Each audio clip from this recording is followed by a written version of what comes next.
ধরে কই হুজুর রমজান মাসে কোরআন তেলাওয়াত করতে আমার মন চায়। আমি বললাম করো না কেন? ব্যস্ততার কারণে পারো না, পড়ালেখার কারণে পারো না, দুনিয়ার কাজকর্মের কারণে পারো না। কই হুজুর আমার মা বাবা আমারে কোরআন কেন পড়াইছেন আমি তো জানি না। আমি কইলাম কেন তোমার মা বাপ তোমারে কেন কোরআন পড়ায় নাই? কই হুজুর আমার মনে আছে ছোটবেলা থেকে সকালবেলা ঘুম থেকে উঠে কিন্ডার গার্ডেনে পাঠাইতো, হুজুর কোরআন শরীফ পড়তো আমার চাচাতো ভাইরা মক্তবে দেয়া, কিন্তু আমি কিন্ডার গার্ডেনে যাইতাম বিদায় কোরআন শরীফ পড়তে পারতাম না। যে চাচাতো ভাইরা কোরআন তেলাওয়াত করতো গো, তারা আবার দুনিয়ার জমিনের ভিতরে যখন আমাদের এলাকার মসজিদে মাহফিল হইতো এরা কত সুন্দর সূরা কেরাত পড়তো, কিন্তু আমি কোরআন তেলাওয়াত করতে পারতাম না। এখনো সেই একই দশা, হুজুর তারা মসজিদে বয়া বয়া কোরআন তেলাওয়াত করে, আমি আল্লাহর কোরআন তেলাওয়াত করতে পারি না। এই যুবক ছেলেরা স্কুলে পড়ো আর মাদ্রাসায় পড়ো, মাদ্রাসায় পড়নেওয়ালারা তো বাইচা যাবে, কিন্তু তুমি স্কুলে পড়ো অসুবিধা নাই, আল্লাহ তাআলার কোরআনটা শিক্ষা গ্রহণ করো। দাড়ি পাকা মুরব্বীদের কাছে আবদার করবো, পর্দার অন্তরালের মা বোনদের কাছে আবদার করবো, মা আপনি যা করেন না কেন আপনার সন্তানটারে আপনি আল্লাহ তাআলার কোরআন শিক্ষা দেন। বলে কেন হুজুর?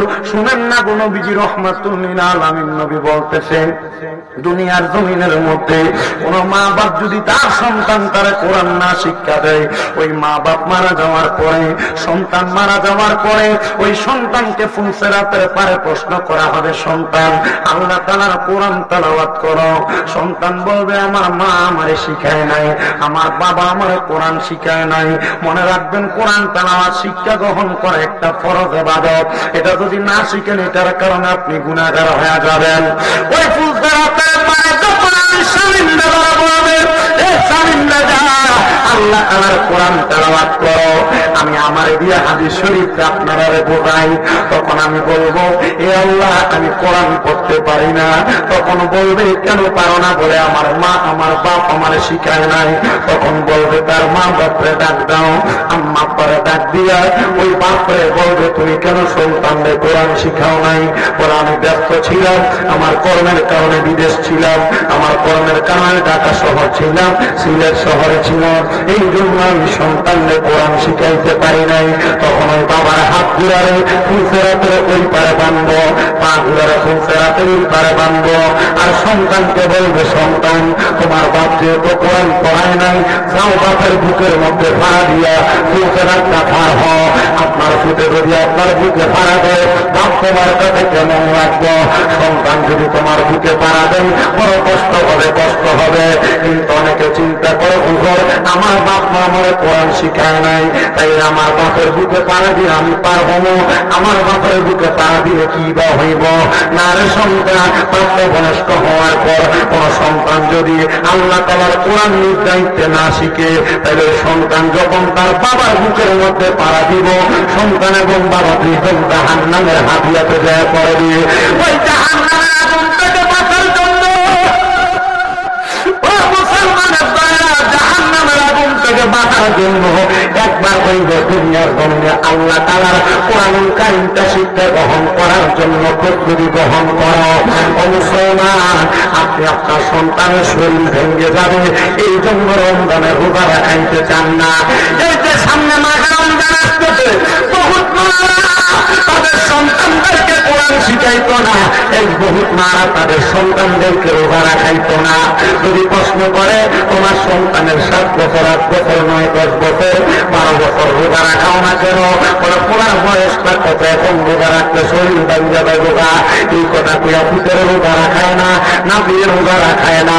আমি বলবো না রে ছোট বাচ্চারা, না রে যুবকেরা, না রে মুরব্বী বাবারা, যেই লোক তোমার শরীর ভাঙ্গা যাইব, তুমি রোজা রাখলে শরীর অসুস্থ হয়ে যাইব, সেই লোক তো তোমার মিজানের পাল্লায় একটা আমল দিয়ে তোমার সহযোগিতা করবে না। কেন রে তার কথাটা শুনে তুমি রোজা ছাড়ো? কেন রে তার কথাটা শুই না তুমি নামাজ ছাড়ো? কেন রে তুমি তার রোজাটা তার কথাটা শুই না রমজান মাসে দোকানে বৈশা বৈশা খাও? তোমার কবরে তো তোমার বন্ধু বান্ধব আত্মীয় স্বজন যাবে না। আমি সবার কাছে আবদার করবো মাকে রমজানের রোজাটার প্রতি মনোযোগী হওয়ার চেষ্টা করবে। তো যেই কথা বলতেছিলাম, ওই কোরআন তেলাওয়াত করলে আল্লাহর প্রশংসা হয়, মানব সেবা করলে আল্লাহর প্রশংসা হয়, আল্লাহর ইবাদত নামাজ পড়লে আল্লাহর প্রশংসা হয়। আসেন আমরা সবাই আলোচনার প্রারম্ভিকের মধ্যে মুহাব্বতে আল্লাহ তাআলার কোরআনের তেলাওয়াত করি। ফি শানি হাবিবিহি ওয়া মাহবুবিহি ওয়া মা'শুকিহি মুখবিরান ওয়া আমিরা। الله وملائكته يصلون على النبي يا أيها الذين آمنوا صلوا عليه وسلموا تسليما اللهم صل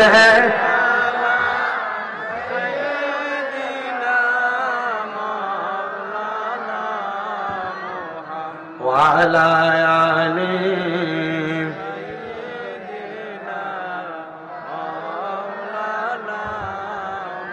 আরেকটু জবান খুলে মুহাব্বতের আওয়াজে পড়েন আল্লাহুম্মা সাল্লি আলা। আমি পেশাব দেওয়া লাগবে, পেশাব দেওয়া দেওয়া লাগবে। ওয়া আলা আলি সাইয়্যিদ। ঠিক আছে।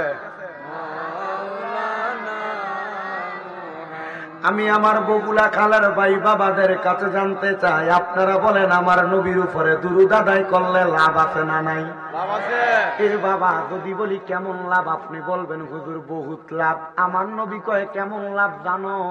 ইয়া রাসূলুল্লাহ কেমন লাভ আপনি নবী বলেন না?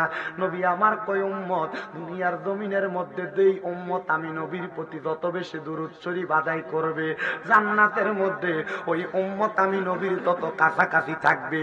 মানে নবী কয় উম্মত, যেই ব্যক্তি আমি নবীর প্রতি যত বেশি দুরূদ আদায় করবে, জান্নাতের মধ্যে ওই উম্মত আমি নবীর তত কাছাকাছি থাকবে। আপনারা বলেন বাবারা, আরে বাবা থাক না, আপনারা শোনেন না? শোনেননি? বাইরে তো শোনার দরকার নেই, বাইরে যারা শুনি না এরা মাহফিলে শোনাবে, কি দরকার? সাউন্ড ভালো, সাউন্ড খারাপ, আমি কি খারাপ কইছি? আমি কইছি আমার কানের জন্য লাগে, লেগে বাড়াইতো। তাহলে নবীজির কথা, দুনিয়াতে যেই ব্যক্তি বেশি দুরূদ আদায় করবে জান্নাতে সেই ব্যক্তি নবীর তত কাছে থাকবে। কিন্তু আমি দেখলাম যখন দুরূদ পড়ি আপনারা কেউ আস্তে আস্তে পড়েন, একজন আরেকজনের মুখের দিকে তাকিয়ে রইছেন। আমার নবীর আরেকটা কথা, নবী কয় উম্মত দুনিয়ার জমিনের মধ্যে সবচাইতে বখিল হইল ওই উম্মতটা। নবী গো কোন উম্মতটা? আমার নবী কয় যার সামনে আমি নবীর উপর দুরূদ পড়া হইল আর সেই ব্যক্তি তার জবান তার বোবার মতো কইরা রাখলো, আমার নবী কয় তার মতো বখিল আর কিফটা আর কেউ নাই। এই জন্য বাবারা মুক্তারা বখিলের মতো না রাইকা মুহাব্বতের আওয়াজে উচ্চ কণ্ঠে ঘুরে ঘুরে দুরূদ আদায় করেন আল্লাহুম্মা সাল্লি আলা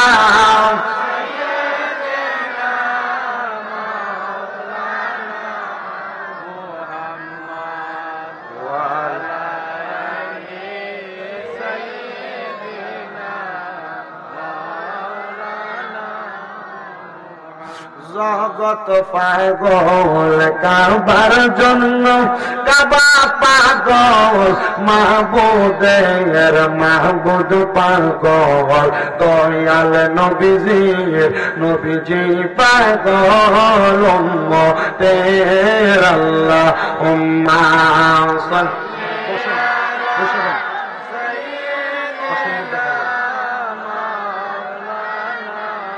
মুহাম্মদ ওয়া আলা আলি সাইয়্যিদিনা বেবে দেখো মনে মনে প্রেমে করছ নবীর সনে, বেবে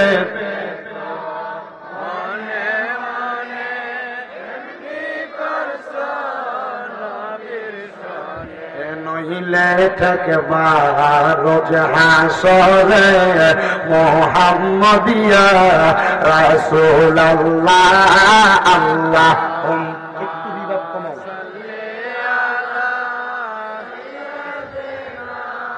মাওলানা মুহাম্মদ ওয়া আলা আলি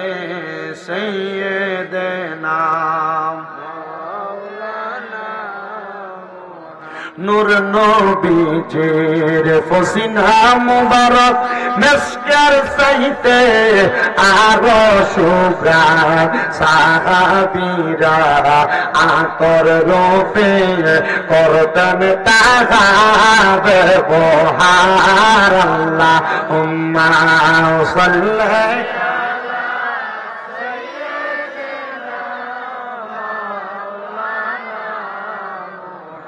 وعلى آل سيدنا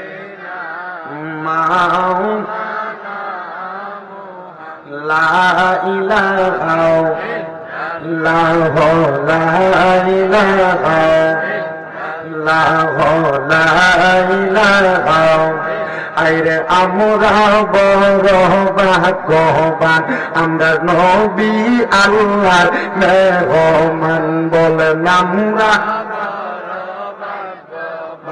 আমরা নবী আল্লাহর নবী ইমানের ইমান লা ইলাহা লা ইলাহা বন্ধু নামাজ রোজা সাই রহনা কেহ মা বাবার খেদমত সাই রহনা আমার না দিদির দরদ বইল না বলেন নবীর আমার নবীও তোমায় ভুলবে না লা ইলাহা লা ইলাহা হায়রে অনেক দূরে মদিনা আমরা কেমনে যাব জানি না দয়াল আল্লাহ দয়া করেন রন পুরান মনের বাসনা লা ইলাহা লা ইলাহা লা ইলাহা ইল্লাল্লাহু মুহাম্মাদুর রাসূলুল্লাহ সাল্লাল্লাহু আলাইহি ওয়াসাল্লাম। হে উত্তর বগুড়া খাল এবং আশেপাশে এলাকা থেকে আগন্তুক আমার মুসল্লি ভাই বাবারা, আপনারা যারা মাহফিলে বসলেন আপনারা বলেন আমরা সবার জীবনে গুনাহ আসেনি? এ বাবারা, আমি স্বীকার করলাম এই মজলিসে যত মানুষ আছে সবার চাইতে আমি শামীম রাজার জীবনে গুনাহ বেশি, আমি সব চাইতে বড় গুনাহগার। পর্দার অন্তরালের আমার মা বোনেরা, আপনারাও মনে রাখেন গো মা, আপনারাও জীবনে অনেক গুনাহ আছে। আপনার গুনার খবর যদি আপনার স্বামী জানতো আপনার স্ত্রী বলে পরিচয় দিত না। এই দাড়ি পাকা মুরব্বী বাবারা, একবার চিন্তা কইরা দেখো, তোমার জীবনের গুনাহ যদি তোমার ফুতে দেখতো বাপ কইয়া পরিচয় দিত না।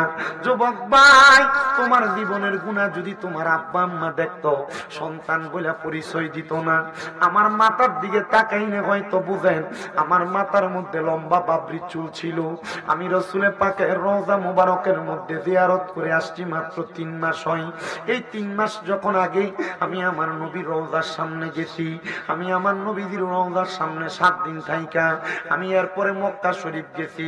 মক্কা শরীফে যাইয়া আল্লাহ তাআলার কাবা ঘরের গিলাফটার মধ্যে দূরে কইছি, মালিক আমি আমার জানা মতে কোনোদিন কারোর 1 টাকার হক মাইরা খাই নাই, কারণ 1 টাকার হক নষ্ট করি নাই। আল্লাহ, তোমার কাবা ঘরের মধ্যে দূরে দোয়া করলে দোয়া কবুল হয়। তুমি আমার গোপনে প্রকাশ্যে যেই গুনাহ আছে, জানা অজানা ভুল বানতে যেই গুনাহ আছে, তুমি আমার গুনাহটি মাফ কইরা দাও। আপনাদের দুয়ার বরকতে একবার না 2 বার না, আল্লাহ আমি গুনাহগাররে দিয়া 10টা উমরা হজ করাইছি। আমি 10টা হজ করার পরে 10টা হজের সময় 10 বার হাজারে আসওয়াদ পাথরের মধ্যে চুমা দিছি। আমি যেই দিন মক্কা শরীফ থেকে আমি বাংলাদেশে চলে আসব, আমি বিদায় তাওয়াফটা কইরা আল্লাহর কাবা ঘরের হাজারে আসওয়াদ পাথরটা বরাবর কালা দুই পাথর চুমা পাথর বরাবর দাঁড়িয়ে রইছি। আমি চিন্তা করছি, আল্লাহ আমি 10 বার চুমা দিছি, এখন তাওয়াফ করে যাইতেছি, 10 বার তাওয়াফ করার পরে চুমা দিতে পারছি, এখন দিয়ে আমি চুমা দিতে পারি না। ও আল্লাহ গো, আমার মনটার ভিতরে তো এখন আর ভালো লাগতেছে না। আল্লাহ, আমি যদি শেষবারের মতো একবার চুমা দিতে পারতাম আমার কাছে বড় ভালো লাগতো। আমি আল্লাহু আকবার কইয়া ওই জায়গায় কত চেষ্টা করলাম আমি আল্লাহর কাবা ঘরের কালো ওই পাথরটাতে চুমা দেওয়ার জন্য, কিন্তু আমি চুমা দিতে পারি নাই রে বাবা। হঠাৎ করে আমি দাঁড়িয়ে দাঁড়িয়ে চিন্তা করি আর কাবার দরজাটার দিকে তাকিয়ে রইছি। আল্লাহ, একটু পরে বাংলাদেশের উদ্দেশ্যে চলে যাবো, আমি যদি এই পাথরটা তার একটাবার চুমা দিতে পারতাম গো আমার কাছে বড় ভালো লাগতো, মাসুম হইয়া বাংলাদেশে যাইতে পারতাম। আমি এই কথাটা বইলাম শুধু কাবা ঘরের দরজাটার দিকে তাকিয়ে তাকিয়ে মনে মনে কথাটা কইছি। এমন টাইমে একটা কালা সুদানি মানুষ, এমন বড় শরীরওয়ালা আমি শামীম রেজার মতো 4 জনের মতো একজন, আল্লাহু আকবার কইয়া আমার বুকটার লগে লাগে একটা ধাক্কা দিয়া সামনে গেছে। আমার মুখটা নিজে নিজে হাজরে আসওয়াদ পাথরের ভিতরে ঢুকছে। আমার মনে হয় 1 মিনিটের উপরে আমি চুমা দিতাছি, কেউ আমার টান দিয়েও সরায় না। আরে মানুষ শুধু হাত দিয়া দিয়া ধরে, আর আমি একবার সফরে যাই 10-11 বার চুমা দিতে পারছি। আমি ওই জায়গায় চুমা দিয়ে এমনি আসি নাই, এই জায়গায় ধরে দোয়া করলে আল্লাহ দোয়া কবুল করে। কাবা ঘরের দরজা, কাবা ঘরের পাশে রুকনি আমিনী একটা কাবা ঘরের কন্যারে আছে, ওই রুকনি আমিনীর মধ্যে ধরে কইছি আল্লাহ, বাংলাদেশের মসজিদের ভিতরে 1 ওয়াক্ত নামাজ পড়লে 1 ওয়াক্তের সওয়াব পাওয়া যায়, কিন্তু তোমার কাবা ঘরের সামনে আইসা 1 ওয়াক্ত নামাজ পড়লে 1 লক্ষ ওয়াক্তের সওয়াব পাওয়া যায়।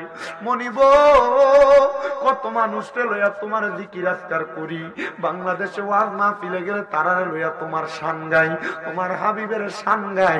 আল্লাহ, তারা যদি একবার মক্কা শরীফ আসতে পারতো, তারার মনেও তো কত স্বপ্ন, এরা তো মক্কা শরীফ আসতে পারে না।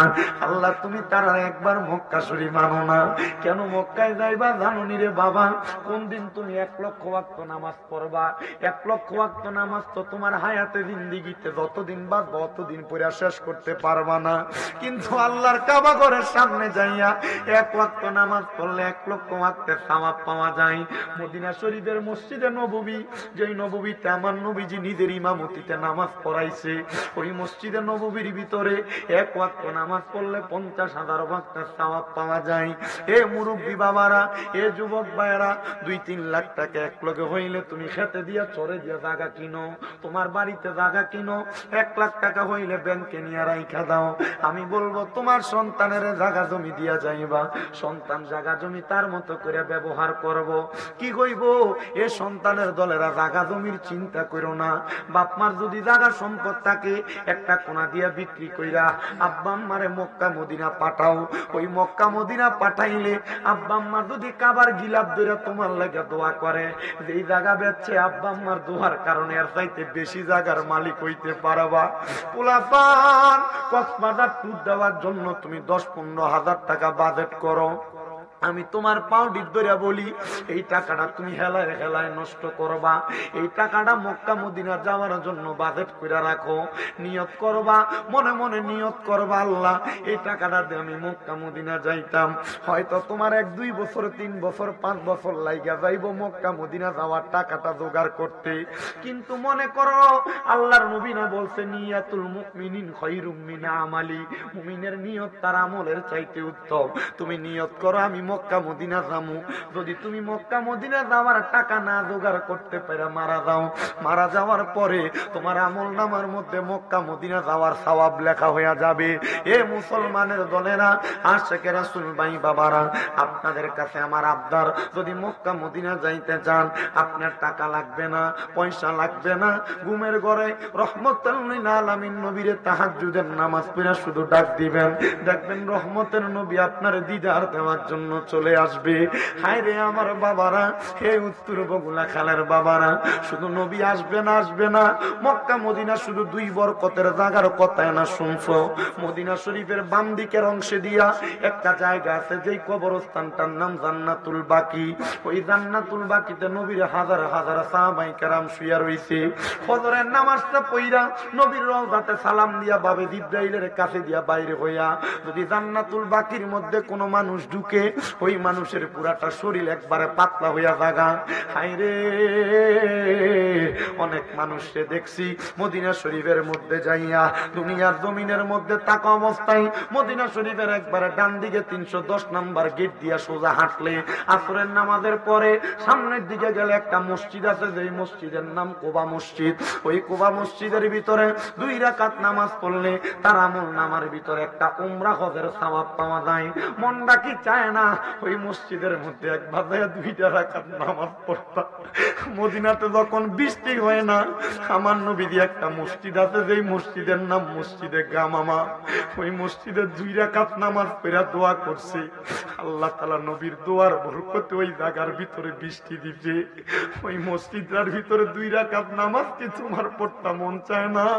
ওই মসজিদে গামামার পেছনে একটা মসজিদ আছে, যেখানে হযরত আবু বকর সিদ্দিক মদিনাতে আসার পরে বাড়ি বানাইছে। এই মসজিদের নাম আবু বকর সিদ্দিক। মনটা কি চায় না ওই মসজিদে 2 রাকাত নামাজ পড়তে?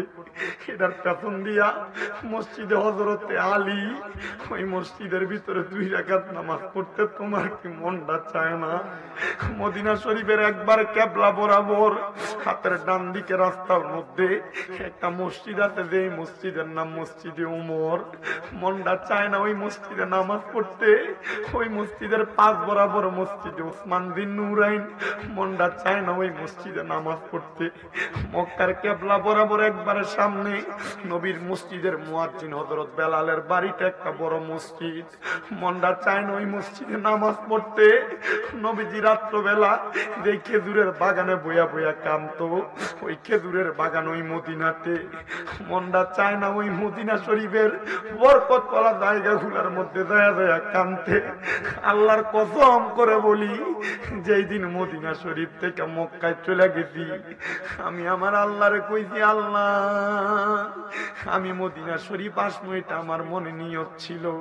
কারণ আমি যেদিন হাদিস শরীফ পড়তে আমার নবী কইছে, মান যারা কবরি ওয়াজাবাত লাহু শাফাআতি ইয়াউমাল কিয়ামা, যেই ব্যক্তি আমি নবীর রওজা জিয়ারত করলো তার জন্য সুপারিশ করা আমি নবীর জন্য আবশ্যক হইয়া যায়।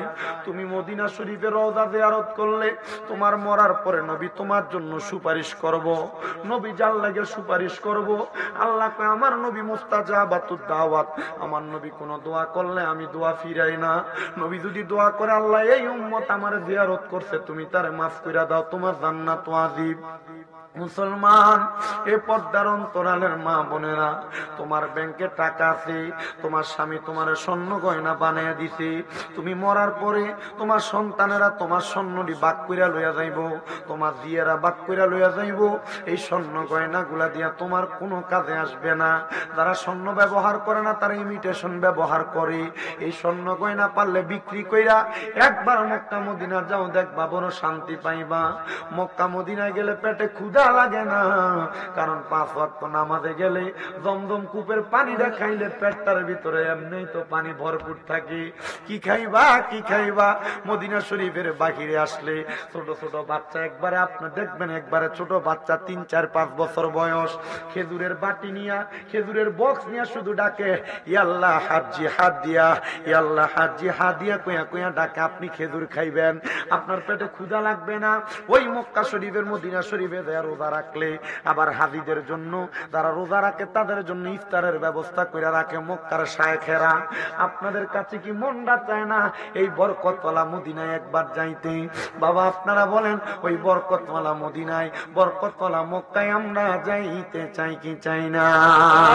ওরে ভালোবাসার জায়গা মদিনা, ভালো লাগার জায়গা মদিনা, বলেন ভালোবাসার জায়গা মদিনা, ভালো লাগার জায়গা মদিনা, বলেন ভালোবাসার জায়গা মদিনা, ভালো লাগার জায়গা মদিনা শরীফে নূরের খাজিনা, মদিনা শরীফে নূরের খাজিনা, আশিক ছাড়া অন্য বোঝে না, ভালোবাসার জায়গা মদিনা, বলেন ভালোবাসার জায়গা মদিনা, ভালো লাগার আইরে এত সুন্দর জায়গা কোথাও দেখি না, এত সুন্দর জায়গা কোথাও দেখি না, সাজিয়েছেন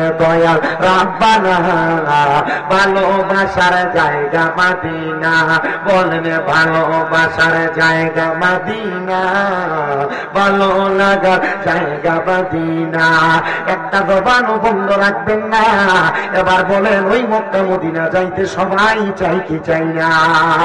কারা কারা যাইতে চাই দুই হাত তুলে আমার আল্লাহরে দেখায়। আর জবান খুলে ইমাম সাহেব একটা জোরে তাকবীর দেন।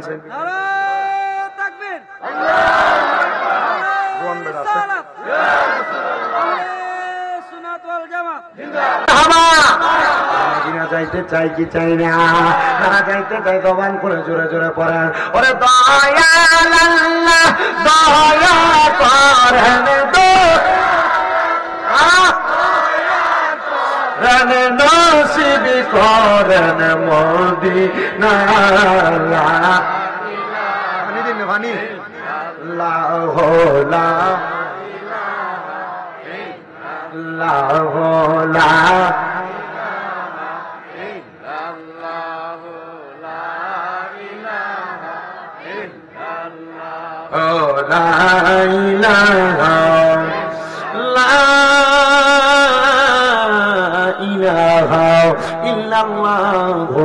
মুহাম্মাদুর রাসূলুল্লাহ সাল্লাল্লাহু আলাইহি ওয়াসাল্লাম। আসেন আমার ভাইরা, বাবারা, বন্ধুরা, পর্দার অন্তরালের মা বোনেরা, যাদের জবান আছে তাদের কাছে আমার দাবি আছে, জবান যদি থাকে মুহাব্বতের আওয়াজ দিয়া একটু আমার আল্লাহ তাআলার ইসমে জাতের জিকির করি। আল্লাহ আল্লাহ আল্লাহ আল্লাহ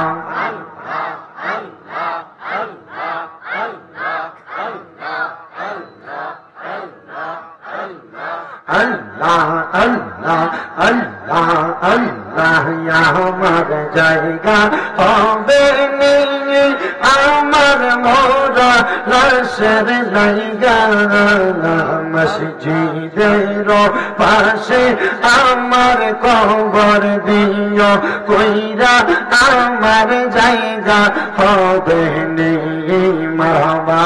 আল্লাহ আল্লাহ লাগবে না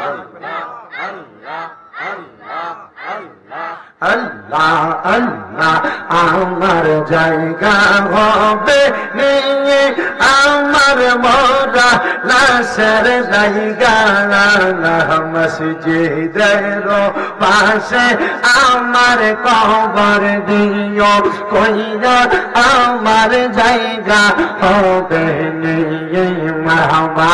আল্লাহ আল্লাহ আল্লাহ আল্লাহ আল্লাহ আমার জায়গা হবে আমার মোরা লাশের জায়গা, মসজিদের পাশে আমার কবর দিও কইরা আমার জায়গা হবে মারহাবা।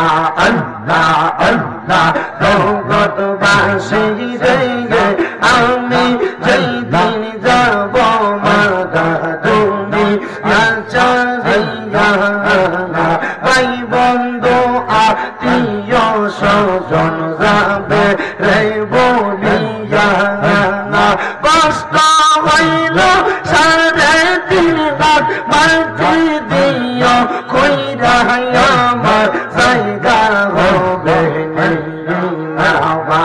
আল্লাহ আল্লাহ আল্লাহ জগৎবাসী রে আমি যেদিন যাব মাতা দুনিয়া চাঁদিয়া, রঙিন জামা কাপড় সবই দিবে রেখো দিয়া, সাদা মার্কিন কাপড় আমায় দিবে রে পরাইয়া আমার জায়গা হবে মারহাবা।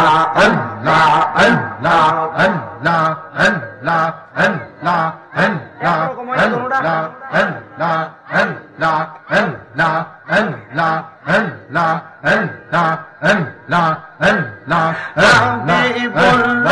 আমরার চোখের মনি মুখী মাদানি রাসূলুল্লাহ আমরার চোখের মনি মারহাবা আল্লাহ আল্লাহ আল্লাহ আল্লাহ আল্লাহ রাসূল প্রেমে হইলে ফানা আল্লাহ রাসূলের চিন্তা ধারা থাকে না বল কবর হাসরে মারহাবা আল্লাহ আল্লাহ নবীর মতো হইতে পারলে বিন্দু নিয়া জগৎ মাঝে নবীর রূপে ডুব দিয়া দেখো না জগৎবাসীরা রাসূলুল্লাহ আমরার চোখের মনি মারহাবা আল্লাহ আল্লাহ আল্লাহ আল্লাহ আল্লাহ আল্লাহ আল্লাহ আল্লাহ আল্লাহ আল্লাহ আল্লাহ আল্লাহ মুশকিল কোশা কেমন দমন চিল্লাই না রে মওলা আল্লাহ মুশকিল কোশা কেমন দমন চিল্লাই না রে মওলা যে চিনাতে সে পাইয়াছে অমর বাবে আর নাই রে আল্লাহ আল্লাহ মুশকিল কোশা কেমন দমন চিল্লাই না রে মওলা যে নামেরি দোহাই দিলে দৌড়ে যাই সমর বাবে আর নাই রে আল্লাহ আল্লাহ আল্লাহ আল্লাহ নবী মুশকিল কোশা জিন্দেতে লোকে জমন আল্লাহ নবী মুশকিল কোশা জিন্দেতে লোকে জমন হযরত ইমাম হাসান হোসেন দুই ভাই নবীজির রতন বাবে আর নাই রে মারহাবা আল্লাহ আল্লাহ আল্লাহ আল্লাহ আল্লাহ আল্লাহ লা ইলাহা ইল্লাল্লাহ মুহাম্মাদুর রাসূলুল্লাহ সাল্লাল্লাহু আলাইহি ওয়াসাল্লাম। আল্লাহ যেন জিকির আজকার গুনাহ কবুল মঞ্জুর করে জোরে পড়ে না আমিন।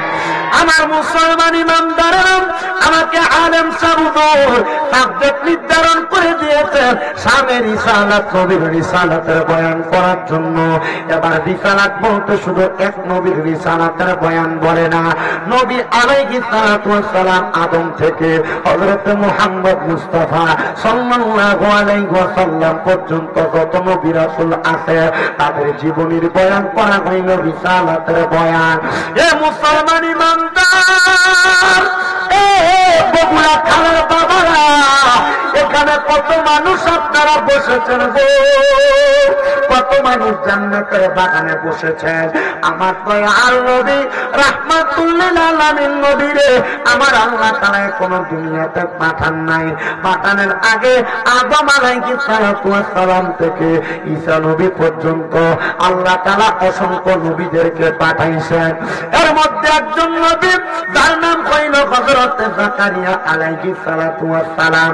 এই নবীর নামটা আপনারা প্রথম শুনেন নাই, এই নবীর নামটা আপনারা এর আগে আরো অনেকবার শুনেছেন। যে জাকারিয়া নবী আমার আল্লাহ তাআলার কাছে অনেক পরীক্ষার শিকার হইছেন রে বাবা। জাকারিয়া আলাইহিস সালাতু ওয়াস সালাম ডাক দিয়ে কয়, ও আল্লাহ, তুমি আমার নবী বানাইছো কথা সত্য, আল্লাহ আমি নবী যদি ইন্তেকাল করি, আমার ইন্তেকালের পরে আমার নবুয়তের দায়িত্ব পালন করব কে? দেখবেন রে বাবাজিরা, বন্ধুরা রে, দুনিয়ার সমাজের মধ্যে কোন মানুষের গণের মধ্যে যদি একটার পর একটা কন্যা সন্তান হয়, ওই মানুষটা কত দোয়া চাই, আল্লাহ আপনি আমার একটা ছেলে সন্তান দেন, আমার সম্পদ দেখাশোনা করবে কে? রাখবে কে? জাকারিয়া পয়গম্বর আমার আল্লাহর কাছে দোয়া করে, মনিব ও দয়াল আল্লাহ, তুমি দিয়ে আমার একটা সন্তান দাও না। জাকারিয়া পয়গম্বর বারবার কান্দে। যখন জাকারিয়া পয়গম্বর কান্দে, জাকারিয়া নবীর স্ত্রীও আল্লাহর কাছে কান্দে। আমি জানতে চাই বাবারা, আপনারা বলেন চোখের পানি ফালায়া আমার আল্লাহর কাছে দোয়া করলে আমার আল্লাহ তাআলা বান্দার দোয়া কবুল করে কি করে না? কারণ কেমনে করে জানোরে? জিবরাইল আলাইহিস সালাতু ওয়াস সালাম আমার আল্লাহ তাআলার সঙ্গে একদিন কথোপকথন করেন। এমন টাইমে জিবরাইল দেখতেছেন আরশ আজিমের খুঁটিটা লড়াচড়া করতেছে। জিবরাইল কয়, আল্লাহ তুমি তো মহান, তুমি তো গরিয়ান, তোমার আরশ আজিমের খুঁটিকে লাগতে পারে গো? কার এমন ক্ষমতা? দুনিয়ার ভূমিকম্পের মাধ্যমে তুমি দুনিয়ার সবকিছু নাড়াচাড়া করাও, দুনিয়ার জমিনের মধ্যে অনেক কিছুর মাধ্যমে তুমি দুনিয়াকে ধমকা চালিত করো, কিন্তু তোমার আরশ আজিমের খুঁটিটা কেন লড়ে? আমার আল্লাহ জিবরাইলকে ডাক দিয়া কয়, জিবরাইল দুনিয়ার কোনো কিছুর কোনো ক্ষমতা নাই, আমি আল্লাহ ছাড়া তো আর কোনো খোদাও নাই, কারো কোনো ক্ষমতা নাই আমি আল্লাহর আরশ আজিমের খুঁটিটা লড়াইতে পারবে। কিন্তু জিবরাইল আমি আল্লাহর কোন প্রিয় বান্দা যখন দুনিয়ার জমিনের ভিতরে আমি আল্লাহ তাআলার প্রেমে মশগুল হইয়া চোখের পানি পালায়া পালায়া কান্দে, বান্দার চোখের পানি আমি আল্লাহর আরশ আজিম সহ্য করতে পারে না। বান্দার চোখের পানি পড়লে আমি আল্লাহর আরশ আজিমটা পর্যন্ত নড়াচড়া করে। এরা আমার বাবা, এ আমার উত্তর বগুড়া কালের বন্ধুরা গো, এ পর্দার অন্তরালের মা জাকারিয়া নবীও কান্দে, ওনার স্ত্রীও কান্দে। এবার জাকারিয়া পয়গম্বর যে আমার আল্লাহ তাআলা স্বপ্নতে আল্লাহ তাআলা গায়বী খবরে জানাই, এ বন্ধু জাকারিয়া নবী আপনি এভাবে কান্দেন, স্বামী স্ত্রী একসাথে মিলা দোয়াটা করেন না, দেখবেন আমার আল্লাহ তাআলা দোয়াটা কবুল করে নিবে। জাকারিয়া নবী কয়, ঠিক হইতো কথা, আমি তো আলাদা আলাদা আমার ইবাদত খানাতে কান্দি, আমার বউ ঘরে বইয়া বইয়া কান্দে, আমরা তো দুইজন এক লগে কানলাম না, একসাথে দোয়া করলে হয়তো আমার আল্লাহ দোয়াটা কবুল করত। হ্যাঁ রে আমার আব্বুজিরা, একসাথে দোয়া করলে আল্লাহ দোয়া কবুল করে রে, কিন্তু বর্তমান সমাজে অনেক ভাইরাস বাইর হয়ে গেছে, যারা তোমরা কাছে ফতোয়া দিব, কইব সম্মিলিত দোয়া করা জায়েজ নাই, একলগে দোয়া করা জায়েজ নাই। আমি নবীর একটা হাদিস শোনায়া দেই, সম্মিলিত দোয়া জায়েজ না না জায়েজ তুমি তখনই বুঝতে পারবা। আমার দয়াল নবীজি, নবীজির হুজরা মুবারক তাইকা নবীজির কলিজা টুকটা সাহাবী খাদেমুর রাসূল আনাস রাদিয়াল্লাহু তাআলা করে নিয়ে বাইর হইছে। আমার নবী কয়, আনাস সামনের দিকে চলো। নবী হঠাৎ করে দাঁড়িয়ে গেলেন। আনাস কয়, নবী দাঁড়াইলেন কেন? আমার নবী ডাক দিয়া কয়, আনাস সামনে তাকিয়ে দেখো, আমি নবী যা দেখি তুমি কি দেখতে পাও?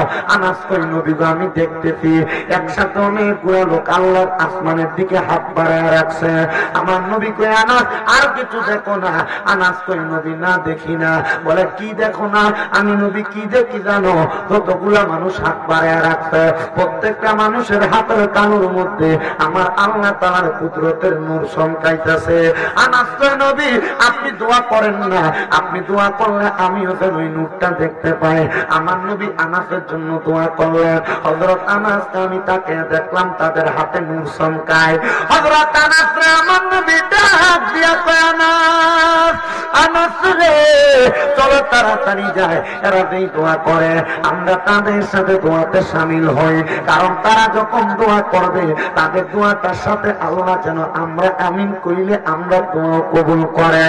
আমার নবীর সামনে গেছে ওই সাহাবায়ে কেরাম যেই দোয়া করছে, হযরত আনাস সেই দোয়া করছে। এবার আমার নবী দোয়া কইরা মসজিদে নববীতে আসছে। সাহাবায়ে কেরাম হাদিস বর্ণনা করে কয়, ওই দিন আমার নবীজি যখন তারা দোয়া করে আমার নবী শুধু আমিন আমিন কইছে। তারা কি দোয়া করছে গো আনাস? বলে তারা দোয়া করছে, আল্লাহ মদিনা শরীফের ভিতরে তো কোনো বরকত পাইতেছি না, মদিনা শরীফের মধ্যে কোনো বৃষ্টি হয় না, ও আল্লাহ বৃষ্টি না হইলে আমরা ফসল ফলাদি ফলাইতাম কেমনে? আল্লাহ আপনি বৃষ্টি দান করেন। আমার নবী তারা দোয়ার লগে কয় আমিন। ও বন্ধুরে, আমার ইবনে মালিক কয় আমার নবী আমিন বইলা মদিনাতে আসার সাথে সাথে একটানা 7 দিন মদিনাতে বৃষ্টি হয়েছে। এরপর থেকে মদিনাতে ফসল ফলাদি হইতেছে। কি মজার জায়গা, কি ভালোবাসার জায়গা, কি নিয়ামতের জায়গা। এটা এমনি হইছে না রে, এটা এমনি হইছে না। আমার নবীজি অসংখ্য সময় মদিনাতে সময় কাটাইছে। আবার আরেকটা জায়গা আছে মক্কা শরীফ থেকে 38 কিলোমিটার, আবার কেউ কেউ বলতেছে 41 কিলোমিটার দূরে, আবার কেউ কেউ 50 কিলোমিটার দূরে, বিভিন্ন জায়গা দিয়ে রাস্তা। ও বন্ধুরে, ওই জায়গাটার নাম হলো তায়েফ এলাকা, যে জায়গায় আমার নবী ছোটবেলা মা আয়েশার কাছে বড় হয়েছে, মা হালিমাতুস সাদিয়ার কাছে বড় হইছে। এই জায়গায় আমার নবী দোয়া কইরা দিয়াইছে আহবাব রাদিয়াল্লাহু তাআলার বাড়িতে। হযরত আহবাবের বাগানের আঙ্গুরগুলা ছিল টক টাইপের। আমার নবীজি আম্মাজান হালিমাতুস সাদিয়ার সাথে হযরত আহবাবের খেজুরের আহবাবের আঙ্গুরের বাগানে ঢুকছে। ঢুকার সাথে সাথে আহবাবের আঙ্গুরের বাগানে ঢুইকা আমার নবী আঙ্গুরের বাগান থেকে এইভাবে আঙ্গুর নিয়ে নিয়ে সিরা সিরা খাইতেছে। আহবাব কয় আমার খেজুর, আমার আঙ্গুরের বাগান, আমি তো একটা আঙ্গুরও খাইতে পারি না টকের কারণে। এই মক্কার নগরীর ছোট্ট বাচ্চা কুরাইশ বংশের মানুষ এই বাচ্চা যে আঙ্গুর গুলা নিয়ে নিয়ে খায়। আহবাব এই কথা বলে একটা আঙ্গুর নিয়ে মুখে দেয়। আহবাব কয় আল্লাহর কসম, আমি আঙ্গুর মুখে দিয়া দেখি সকালে যে আঙ্গুর টক ছিল এই আঙ্গুর মুখে দেওয়ার পর মিঠা হয়ে গেছে। আমি জিগাইলাম, ও কুরাইশ বংশের রাহমাতুল লিল আলামিন, এই আঙ্গুর এত মিষ্টি কেন গো? বলে রহমতের নবী আঙ্গুর খাইবো, টক লাগলে নবী যদি কষ্ট পায়, এই জন্য আমার আল্লাহ তাআলা এই নবীর হাত মুবারকের ইশারায় আঙ্গুরকে মিষ্টি বানিয়ে দিছে।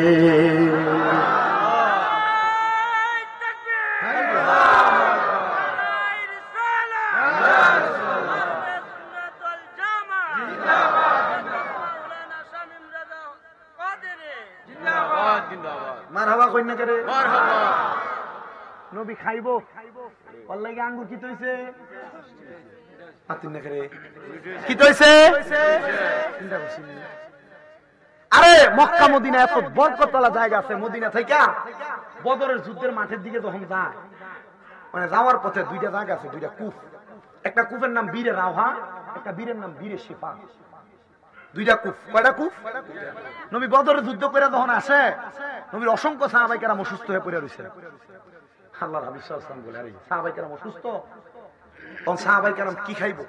রাসূল সাল্লাল্লাহু আলাইহি ওয়াসাল্লাম বলছে, তোমরা এই বীরে এই কূপের পানি খাও। এরা কূপের পানি মুখে দিয়ে একবার কড়া। রহমতুল লিল আলামিন নবীর কাছে গেছে, ইয়া রাসূলুল্লাহ, এই পানি তো কড়া, নবী খাইতে পারি না। নবী নবীতে একটু থুথু দিয়ে দিছে, পানি মিঠা হয়ে গেছে গা।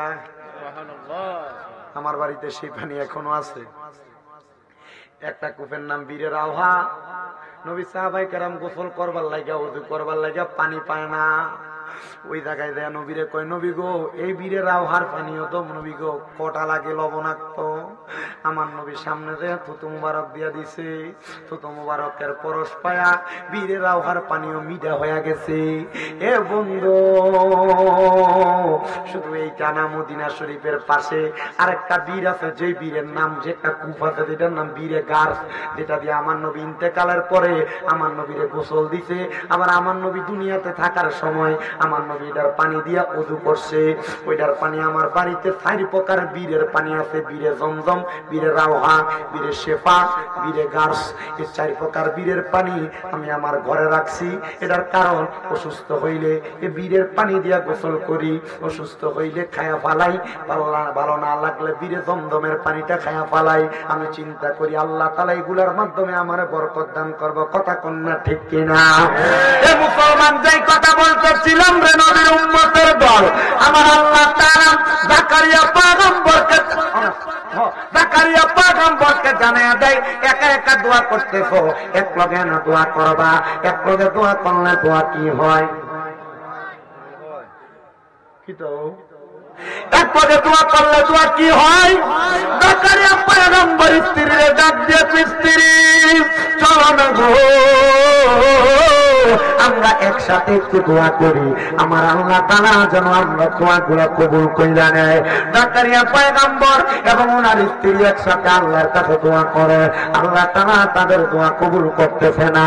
অনেকদিন পরে জাকারিয়া পয়গম্বরের বয়স যখন ভারী হয়ে গেছে, এমন টাইমে আমার আল্লাহ তাআলা জাকারিয়া নবী এবং ওনার স্ত্রী যখন ঘুমায়, একটা আওয়াজ জাকারিয়া নবী এবং ওনার স্ত্রীর কানে দিয়া গেছে, বন্ধু জাকারিয়া নবী গো, আপনার স্ত্রীর গর্ভে একটা সন্তান। এবং জাকারিয়া নবী তো আল্লাহ বয়স তো ভারী হয়ে গেছে গা, মানুষ কইবটা কি, আল্লাহ এখন যে সন্তান দেন মানুষ কি মনে করবে, মুরব্বী মানুষ, বয়স্ক মানুষ। আল্লাহ কয় জাকারিয়া চিন্তা করো না, টেনশন করো না গো, আমি আল্লাহ তাআলা এই সন্তানের মাধ্যমে একটা নবুয়তের দায়িত্ব প্রকাশ করতে চাই। আমার আল্লাহ দোয়া কবুল করতে রে। জাকারিয়া নবীর সন্তান দুনিয়াতে আসছে। জাকারিয়া নবী কই, আমি সন্তানটারে দুনিয়াতে পাইয়া নফল ইবাদত করে আল্লাহর কাছে দোয়া করলাম, ও আল্লাহ আমার সন্তানটারে তুমি কবুল করে নাও। হযরত জাকারিয়া পয়গম্বর দোয়া করার পরে সন্তান যখন পাইছে, সন্তানের বয়স হয়ে গেছে এবার 7 বছর। কয় বছর? সন্তানের বয়স যখন 7 বছর, ঘুম থেকে ওইটা ছোট বাচ্চা মানুষ বাপরে না দেখলে কান্দে, দেখবেন ওই জাকারিয়া নবীর সন্তান ঘুম থেকে জাগ্রত হইয়া ডাক দিয়া কয় মা। জাকারিয়া নবীর সন্তান ডাক দিয়া কয় গো আমার আম্মা জান, আমার আব্বা জান কোথায়, আমার আব্বা জানের খবর দেন না। এ বাবা, আপনাদের এলাকায় বিভিন্ন দরবার শরীফের খানকা আছে না? খানকা আছে? খানকা, এই খানকার প্রচলন শুধু ফিসাবরা চালু করছে। যদি কয় যে ফিসাবরা চালু করছে, এর তোতা বেড়াই মারবেন। খানকার প্রচলন পূর্বের নবীরা চালু করে দিয়ে গেছে। খানকার মূল উদ্দেশ্য কি? খানকার মূল উদ্দেশ্য হইল গোপনে ইবাদত করার স্থান। এই তরিকার মানুষেরা এই খানকার ভিতরে যাইয়া একা একা নীরবে তাদের 5 ওয়াক্ত নামাজের পরে তরিকতের তালিমগুলা গ্রহণ করবে, তরিকতের তালিমগুলা পালন করবো। আমরা বেটারা হিসাবের কাছে মুড়ি দেওয়ানোর পরে মনে করে যে না আর কোনো কামই নেই, শেষ বাচ্চা গেছে। জি না, সব দরবারের সাদরা শরীফ আছে না, সাদরা শরীফের ভিতরে কোন ওয়াক্ত নামাজের পরে কি কাম করা লাগবে আছে ফিরে দেখুন, মুড়ি দিয়ে মনে হয় বাচ্চা গেছুন গা, কামাইতো না না, এটি পালন করা লাগবো। মুড়ি দেওয়ার মানে কি? মুড়ি দেওয়ার মানে ওয়াদাবদ্ধ হওয়া, কোনো বিষয়ে অঙ্গীকার করা। মুড়ি দেওয়ার মানে কি? কোনো বিষয়ে অঙ্গীকার করা। 5 ওয়াক্ত নামাজ পড়বেন, মা বাবার খেদমত করবেন, হারাম খাইতেন না, সুদ খাইতেন না, ঘুষ খাইতেন না, পরের হক মাইরা খাইতেন না। এ মুড়ি দেওয়ার মানে হইলো এই সমস্ত বাজে বাজে বিষয়গুলা থেকে বাঁচা থাকার জন্য অঙ্গীকার করা। নামনে বাচ্চা আসুননি, আসো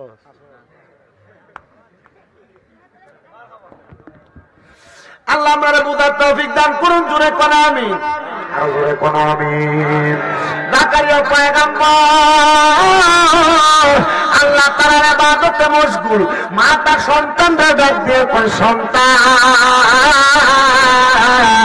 এ সন্তান শুইনা লও রে, তোমার আব্বা জান তো রাত্রবেলা ঘরে ঘুমায় না, তোমার আব্বা জান ঘরের বাহিরে আরেকটা ছোট্ট কুড়ে ঘর দেখা যায়, তোমার আব্বা জান সেই ঘরের মধ্যে ইবাদত করে। ওই ছোট্ট 7 বছরের ছেলেটা একটা দৌড় দিয়ে ওই ইবাদত খানার মধ্যে চলে গেছে। ইবাদত খানার মধ্যে যাইয়া জাকারিয়া পয়গম্বর যখন সিজদায় পড়ে রইছে, জাকারিয়া পয়গম্বরের কাঁধের উপরে উঠছে, ওইটা ডাক দেয় বাবা উঠেন না গো। জাকারিয়া পয়গম্বর মাথা উঠায়া সন্তানটার সামনে বসাইছে। জাকারিয়া পয়গম্বরের সন্তান চেহারার দিকে তাকায় কয় আব্বা আপনার চোখে পানি দেখা যায়। জাকারিয়া পয়গম্বর শব্দের মধ্যে যায় যে কান্দে, আব্বা কান্দেন কেন, কান্দেন কেন? জাকারিয়া পয়গম্বর ডাক দিয়া কয় বাবা এমনে কান্দি রে, মরার পরে কবর, কবরের পরে হাসর, হাসরের পরে মিজান, মিজানের পরে ফুলসেরাত, এই কবরের পরে হাসর, মিজান, ফুলসেরাত 3টা জায়গা পাড়ি দিয়া জান্নাতে যাওয়া লাগে। ওই কবর থেকে আর জান্নাত পর্যন্ত যাইতে যে 3টা জায়গা পাড়ি দেওয়া লাগে। ওই 3টা জায়গা দুনিয়ার কোনো গাড়ি দিয়া পাড়ি দেওয়া যায় না, দুনিয়ার কোনো বাহন দিয়া পাড়ি দেওয়া যায় না। ওই 3টা জায়গায় পাড়ি দেওয়ার জন্য সবচাইতে সহজ যে রাস্তা উপায় আছে হলো বান্দার চোখের পানি। আমি আব্বা এই জন্য কান্দি, সন্তান আব্বা কান্দেন না, কবুল করার মালিক আমার আল্লাহ। এবার জাকারিয়া পয়গম্বর ওনার সন্তানকে কুলের মধ্যে নিয়ে ঘরে প্রবেশ করছে। স্ত্রীর ডাক দিয়া কই স্ত্রী গো তুমি খাবার বাবা রেডি করে আমি একটু সুন্দর করে ওযু গোসল করে আসি। জাকারিয়া পয়গম্বর গোসল করতে যখন গেছেন, গোসল করে আইসা জাকারিয়া পয়গম্বর ওনার স্ত্রীর ডাক দেয়, স্ত্রী রে কই রে আমার সন্তান কই? জাকারিয়া পয়গম্বর ডাক দিয়া কই, স্ত্রীর সন্তান কই? স্ত্রী বলে, স্বামী গো, আমি তো জানি আপনি গোসলে যাওয়ার সময় আপনার সন্তানকে আপনার সাথে নিয়ে গেছেন। জাকারিয়া নবী কয়, আমি তো জানি তোমার কাছে আমার সন্তান আছে, তাইলে তুমি কেন চিন্তা করো? সন্তান কোথায়? জাকারিয়া নবী বলে, আমি আমার সন্তানটারে ওই এলাকার পুরো জায়গার মধ্যে তালাশ করছি রে, কোন জায়গায় খুঁজা পাই নাই, কোন জায়গায় খুঁজা পাই নাই। আমি খুঁজতে খুঁজতে একটানা 7 দিন পর্যন্ত আমার সন্তানকে খুঁজছি। আচ্ছা, বৃদ্ধ বয়সে একটা সন্তান হইছে, 7 বছর লালন পালন করার পরে ওই ফুতের যদি 7 দিন খুঁজা না পাই, আপনারা বলেন তো ওই বাচ্চার মনে কেমনে শান্তি থাকে? ওই মাটার মনে কেমনে শান্তি থাকে? জাকারিয়া পয়গম্বর একটানা 7 দিন কোন পাহাড়ের গুহা বাদ রাখে নাই, কোন খেজুরের বাগান বাদ রাখে নাই, সমুদ্রের কিনারা বাদ রাখে নাই। মানুষ বলে, জাকারিয়া তোমার সন্তানের বাঘে খাইছে, জাকারিয়া তোমার সন্তানের সিগালে খাইছে, সমুদ্রের পানিটাই না নিয়ে গেছে। জাকারিয়া পয়গম্বর কয় না, যে আল্লাহ দয়া করে সন্তান দিছে ওই আল্লাহ ওই সন্তান নিতে পারে না। জাকারিয়া পয়গম্বর কানতে কানতে একটা খেজুরের গাছের সাথে হেলাম দিয়া ঘুমায়া গেছে। এমন টাইমে আমার আল্লাহর পক্ষ থেকে জাকারিয়া পয়গম্বর রে গায়েবী ভাবে আওয়াজ দিয়া দিছে, জাকারিয়া কত জায়গায় খুঁজলা সন্তানদারে, তোমার খানকার মধ্যে তো খুঁজলা না। আরে এত জায়গায় খুঁজলো, যেই ঘরে জাকারিয়া ইবাদত করে সেই ঘরে তো খুঁজলা না। জাকারিয়া পয়গম্বর কয়, তাড়াতাড়ি হেলানটা চাইরা দিয়া একটা দৌড় মারলাম আমি যাইয়া আমার ঘরটার মধ্যে খানকাটার মধ্যে দেখলাম আমার সন্তানটা সেজদার মধ্যে পড়ে রইছে। সন্তানের বয়স 17 বছর না 7 বছর? কত কথা মাতেন দেখে রে?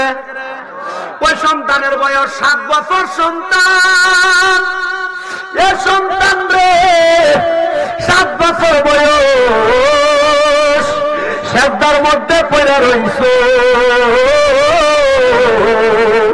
মাথাটা উঠে দেখে জাকারিয়া পয়গম্বরের ছেলে একটানা সেজদার মধ্যে 7 দিন পড়া ছিল, চোখগুলা লাল হয়ে গেছে, চোখের পানি এখনো বায়া বায়া পড়তেছে। জাকারিয়া নবী ডাক দিয়ে কই, সন্তান এমন ভাবে কান্দ কেন? কান্নার কারণটা কি? ডাক দিয়ে কয়, বাবা এক সপ্তাহ আপনি বলছেন কবরের পরে হাসর মিজান পড়তে রাস্তা পানি দেওয়ার জন্য যেই নিয়ামতের দরকার, ওই নিয়ামত হইল চোখের পানি, এছাড়া আর কোনো কিছু দিয়া পানি দেওয়া যায় না আব্বা, এই জন্য আমি চোখের পানি ফালাইয়া ফালাইয়া কান্দি। জাকারিয়া নবী ডাক দিয়া কয়, জগতের মানুষ রে, আমার 7 বছরের ছেলে যদি এই কবর হাসর মিজান ফুলতে রাত্রে ভয় পাইতে পারে, তোমরা কেডারে ভয় পাও না? তোমরা কেডারে ভয় পাও না? ডাক দিয়া কয়, ভয় তো পাই। তাইলে বলেন না এই ভয়ের কারণে আমরা কেমনে দুনিয়া আখিরাতের মধ্যে বাঁচবো? এই মুসলমান, শুধু আপনি না, আপনি না, আমি না, এমন ভয় পাইছিলেন আল্লাহ তাআলার পয়গম্বর হযরতে ইউসুফ আলাইহিস সালাতু ওয়াস সালাম। ইউসুফ নবীর সামনে মিশরের বড় বড় রাজপ্রাসাদ, ইউসুফ নবীর কাছে মিশরের বাদশাহীর দায়িত্ব, কিন্তু মিশরের বড় রানী ওই জুলাইখা অনেক চেষ্টা করেছে হযরত ইউসুফ পয়গম্বরের সাথে মাত্র একটা সময় মেলামেশা করার জন্য। ইউসুফ পয়গম্বর কয়, না আমি পারবো না, পারবো না। বলে, কারণ কি? বলে, তোমরা যদি আমারে বলো মেলামেশা করার জন্য, আমি ইউসুফ আলাইহিস সালাতু ওয়াস সালাম আমি কখনো মেলামেশা করব না। এটার কারণ কি? বলে, কারণ হইল আমার আল্লাহ তাআলা দেখতেছে। পয়গম্বর ইউসুফ আলাইহিস সালাতু ওয়াস সালাম যখন ওই জুলাইখা নামক মহিলার সঙ্গে মেলামেশা করে না রে, বাদশা যখন ওনাদেরকে একটা ঘরের মধ্যে দেখছে, জুলাইখা যখন ইউসুফের ঘর থেকে বের হয়ে যায়, পয়গম্বর ইউসুফ রে যায়া ওই বাচ্চা ডাক দিয়া কয়, কি রে ইউসুফ, তোমার ঘরের মধ্যে আমার জুলাইখার আগমন কেন হয়েছে? জুলাইখা ডাক দিয়া কয়, হে পয়গম্বর, তুমি বলো না কি কারণে আগমন হয়েছে? আমরা দুইজন সুন্দর করে মেলামেশা করেছি, তুমি কি আমাদের সম্পর্কের কথা বলবা না? ইউসুফ আলাইহিস সালাম আসমানের দিকে তাকায়া দুইটা চোখের পানি চাইরা দিতে রে, কান্দে মনি, কেমনে গো আমার এই মহিলাটা অপবাদ দেয়, এটা তো জিনা ব্যভিচার, এটার অপবাদ কখনো নবীর উপর বর্তাবে না। ইউসুফ পয়গম্বর ডাক দিয়া কয়, আল্লাহ তুমি একটা হিকমতের মাধ্যমে আমি পয়গম্বরের ইজ্জত করে তুমি রক্ষা করো। পয়গম্বর ইউসুফ আলাইহিস সালাম রে আল্লাহ হিকমত শিখিয়ে দেয়, হে পয়গম্বর ইউসুফ তুমি বইলা দাও, যদি এই মহিলার পিরহানটা পেছন থেকে ছিঁড়ে থাকে তাহলে তুমি তার সাথে মেলামেশা করো নাই, আর সামনে থেকে ছিঁড়ে থাকলে তুমি তার সাথে মেলামেশা করেছো। পয়গম্বর ডাক দিয়া কয়, না মেলামেশা তো আসলে করা হয় নাই।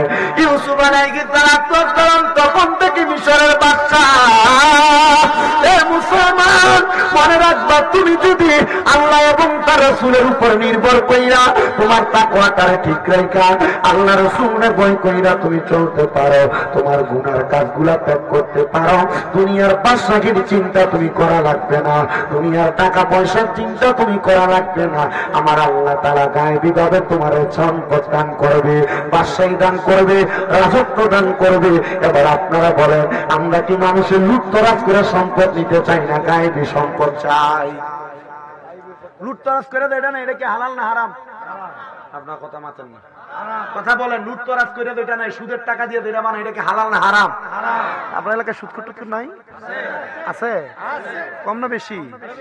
বহুত এলাকায় কম নাই, আবার বহু এলাকার ভিতরে সুদ খুঁটির ধরে নিয়ে মসজিদ কমিটি সভাপতি বানায়, ঠিক না? বহুত এলাকায় সুদকুটিরে ধরে নিয়ে মসজিদে সেক্রেটারি বানায়, বহুত এলাকার ভিতরে সুদকুরের ঘুষকুরি নিয়ে এলাকা সর্দারের মাতাব্বর বানায়। কথা কন্যা করে আছে না নাই? আরে চা দোকানে বয়ে বয়ে দেখবা লম্বা লম্বা কথায় সুদকুটি কয়, হ্যাঁ আছে না নাই? আল্লাহ এটি থেকে আমরা হেফাজত করুক।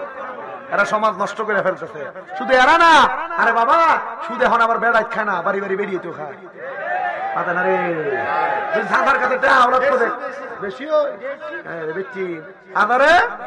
সপ্তাহে মাসে সুদ করে আছে এলাকা কম না বেশি? মা বোন জান্নাতে যাইবা, আটকে দেবে গা। সুদের টাকা দিয়া দামি গরুর গোস্ত খাইবা, খাসির গোস্ত কিনা খাইবা। আমরা জানি শুকুরের গোস্ত খাওয়া হারাম, কিন্তু সুদের টাকা দিয়া, গোশের টাকা দিয়া গরুর গোস্ত কিনা খাওয়ান হারাম। দেখুন না কেরে, খাসির গোস্ত কিনা খাইলে এই গোস্ত খাওয়া হারাম। হ্যাঁ, হুদু হুদি ঠিক ঠিক করে খালি বলে সুদ করবে, দাওয়াত দিলে এটা আগের কাতার দেবে। আপনার কোন আছে না নাই এমন সুদ কম না বেশি? আবার এখন সুদ শুধু বেড়িয়ে খায় না, বেড়া খায় না, সুদের ব্যবসা করার কারণে এলাকার ভিতরে সুদ করব, এই কথা চিন্তা করে এখন আর এলাকাতে সুদে টাকা লাগায় না। খেত পাথরে জায়গা বেচা, বন্ধের জায়গা বেচা ব্যাংকে নিয়ে তুইয়া রাখে 10 বছরের লাগে ফিক্সড ডিপোজিট। কথা কনা, এটার নাম দিছে ব্যাংকওয়ালারা এফডিআর।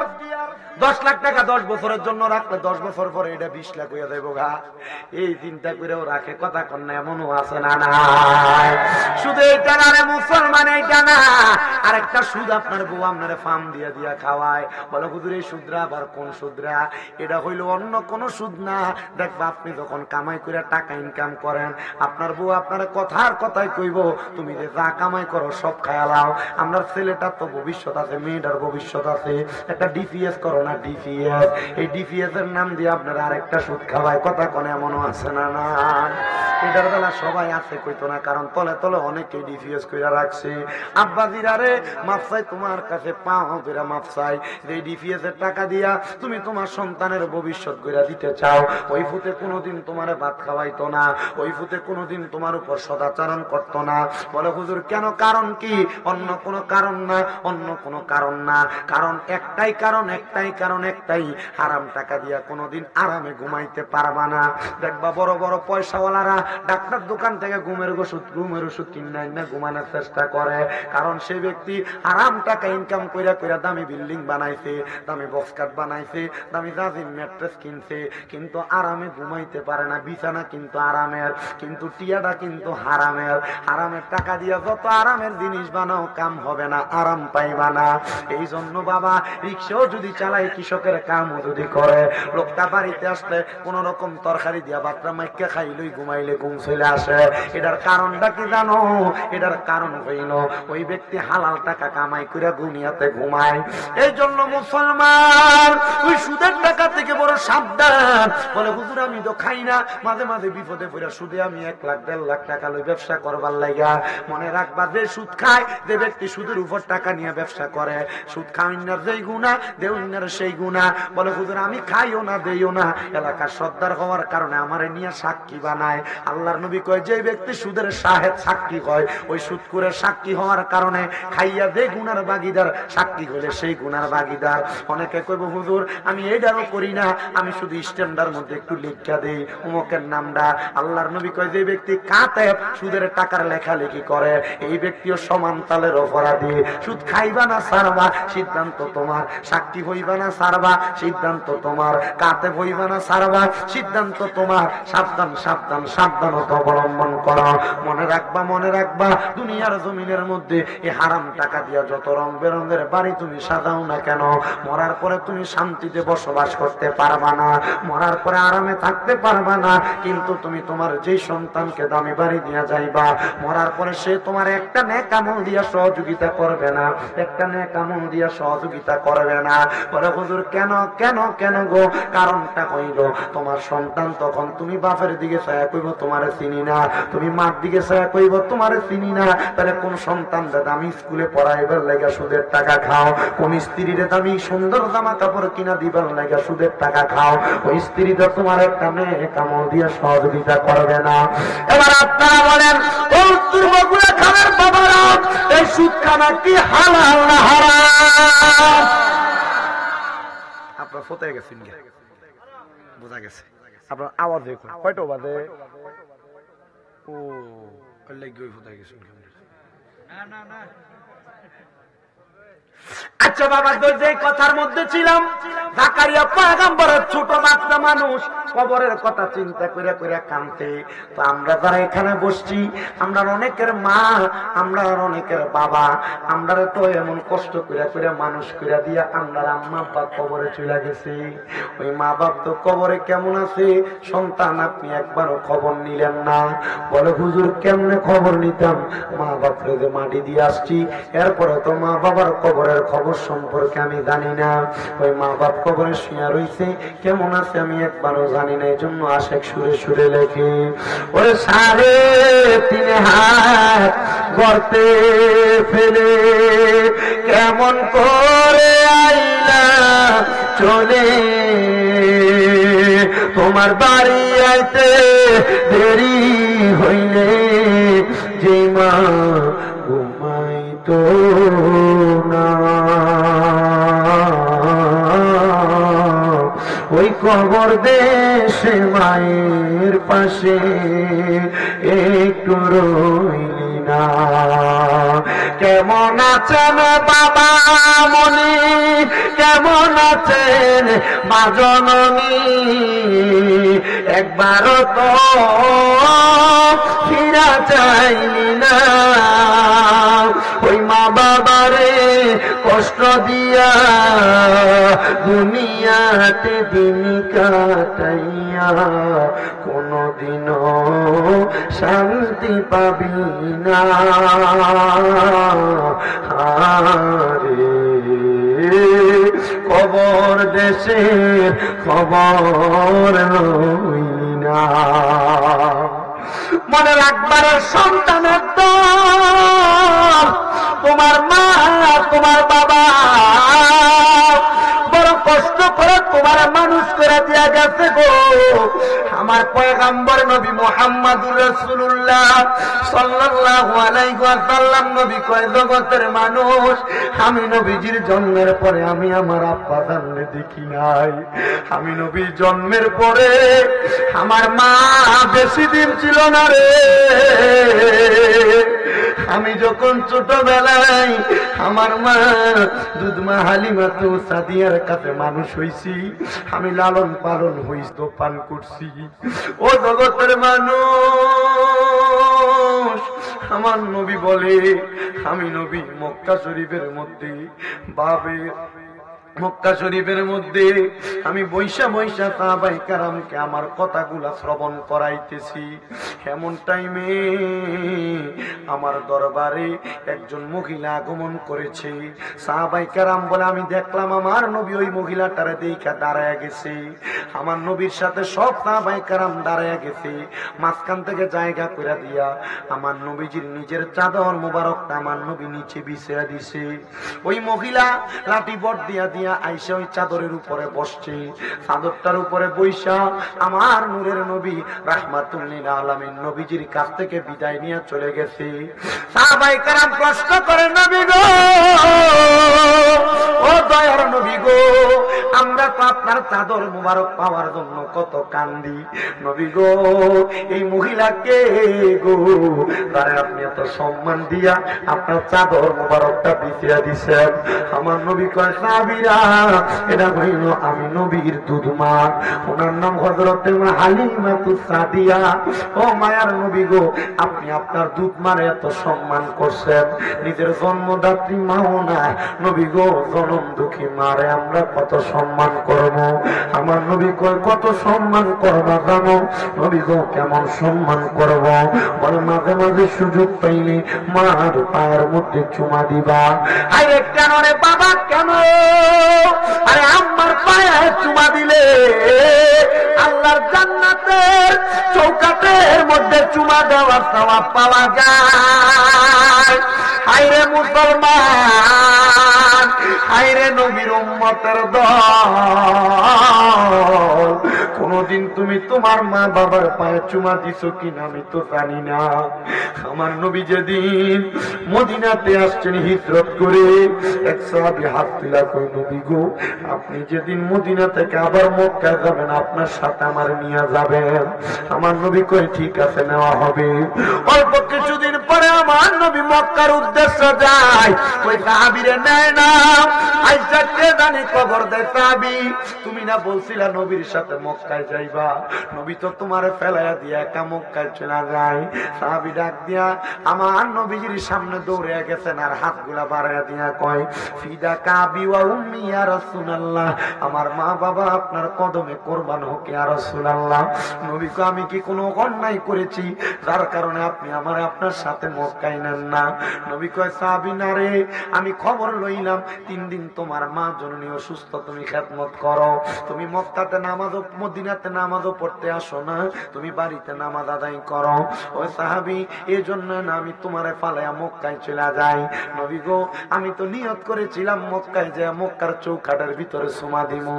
বলে, কিসের নিয়ত করেছো? নবী গো, আমি মনে মনে আলাদা করেছি যদি মক্কা বিজয় হয় আমি মক্কার চৌকাঠে চুমা দিতাম। আমার নবী কয়, মা জননী বেঁচে আছে? বলে, হ্যাঁ ইয়া রাসূলুল্লাহ। বলে, বাড়িতে যাইয়া আম্মা জানের কদমের মধ্যে চুমা দিবা। আরে মক্কা চৌকাঠ না, আল্লাহর জান্নাতের চৌকাঠে চুমা দিলে যেই সওয়াব পাওয়া যায় সেই সওয়াব তোমার আমলনামায় হয়ে যাবে। সন্তান, ও পর্দার অন্তরালের মা বোনেরা, কোনদিন মা বাবার পায়ে চুমা দিছো কিনা আমি জানি না। আমি তোমাদের কাছে আবদার করব, অনেকে হয়তো মা বাপরে জুতা করে দিয়া রাখছো, অনেকে মা বাপরে বাদ দেয় না, অনেকে মা বাপরে ধমক দিয়া কথা কয়। আমি তোমাদের কাছে আবদার জানাই, তোমরা যদি কেউ এমন কর্ম করে থাকো, আজকের মাহফিল থেকে বাড়িতে যাইয়া ওই মা ওই বাবার পা গুলার মধ্যে ধরবা, ধরে কইবা মা ও আব্বা আল্লাহর হস্তে আমারে মাফ কইরা দেন। ততক্ষণ পর্যন্ত তোমার মা বাবা মুখ দিয়ে বলছে তোমারে মাফ করে দিছি, ততক্ষণ পর্যন্ত তারার ফাওড়া ছাইরো না। বলে হুজুর কেন, কারণটা কি? কারণ ওই মা বাপ মাফ না করলে আমার আল্লাহ তোমারে মাফ করতো না। আমার আল্লাহর নবী কয় সাকাতুর রব্বি ফি সাকাতিল ওয়ালিদাইন, আম্মা আব্বার অসন্তুষ্টিতে আমার আল্লাহ তাআলা অসন্তুষ্টি হয়ে যায়। রিদার রব্বি ফি রিদাল ওয়ালিদাইন, আম্মা আব্বার সন্তুষ্টিতে আমার আল্লাহ সন্তুষ্ট হয়ে যায়। তুমি ওই মা বাবার মনে কষ্ট দিয়া পুরা সিলেট বিভাগ পুরা বাংলাদেশের বড় আলেম দিয়া ওয়াজ করাইবা, আল্লাহর কসম এই ওয়াজ দিয়া কোনো হেদায়েত হবে না, এই ওয়াজ দিয়া কোনো লাভ হবে না। কত মা বাবারা বাড়িতে যাইয়া চোখের পানি ফালাইয়া কান্দে, ফুতে বাদ দেয় না, ধমক দেয়। 10-20 টাকা চা খাইবার লাগে ফুতের কাছে ছায়া ছায়া নেওয়া লাগে। সন্তান আব্বার চোখের দিয়া যদি এক ফোঁটা পানি তুমি ফুতের লেগে আসে, মার চোখে দিয়া যদি এক ফোঁটা পানি তুমি ফুতের লেগে আসে, মনে রাখবা টাকা কামাই করতে পারবা, শান্তি পাইবা না। দুনিয়াতে ধনী হইতে পারবা, শান্তি পাইবা না। হায় রে ও আমার মুরব্বী বাবারা, যুবক নওজোয়ান ভাইয়েরা, আজকের মাহফিল কবুল হবে কি হবে না এটার গ্যারান্টি কেউ দিবে কিনা আমি জানি না, তবে আমি একটা গ্যারান্টি দিয়া দেই, আগামীকালকে যদি শুনো এলাকার কোন মুরব্বী বাবা দোকানে বৈশা বলে হ্যাঁ শামীম দাদা যেই ওয়াজ করছে এই ওয়াজ শুনে আমার ফুতে বাড়িতে যায় আমি বাপের পায়ে ধরে মাপ চাইছে, কিন্তু আমার ফুতে কোনোদিন আমার লগে অন্যায় করে নাই। সন্তান মনে রাখবা, অন্যায় করো আর না করো, মা বাবার পায়ে ধরলে দাম কমে না, মা বাবার পায়ে ধরে মাপ চাইলে ইজ্জত কমে না, সম্মান কমে না। মা বাবার কদমে ধরে মাপ চাইলে আল্লাহ সম্মান মর্তবা বাড়াইয়া দেয়। যদি শোনো মুরব্বীরা কয় হ্যাঁ ওয়াজ শুনে আমার ফুতে আমার পায়ে ধরে মাপ চাইছে, মনে করবা মাহফিল কবুল হয়ে গেছে। কিন্তু অনেকে চিন্তা করে হুজুর যাদের বাড়িতে আব্বা আছে তারা বাড়িতে যাইয়া আব্বার পায়ে ধরে মাপ চাইবো, আমার তো আব্বা নাই আমি কার পায়ে ধরে মাপ চাইবো। হুজুর যাদের বাড়িতে মা আছে তারা বাড়িতে যাইয়া মার পায়ে ধরে মাপ চাইবো, আমার তো মা নাই আমি কার পায়ে ধরে মাপ চাইবো। সন্তান চিন্তা করবা না, একটু পরে আখিরি মুনাজাত হবে, আখিরি মুনাজাতের ভিতরে রব্বির হামহুমা কামা রব্বায়ানি সগীরা ওয়া কুর রব্বির হামহুমা কামা রব্বায়ানি সগীরা বইলা।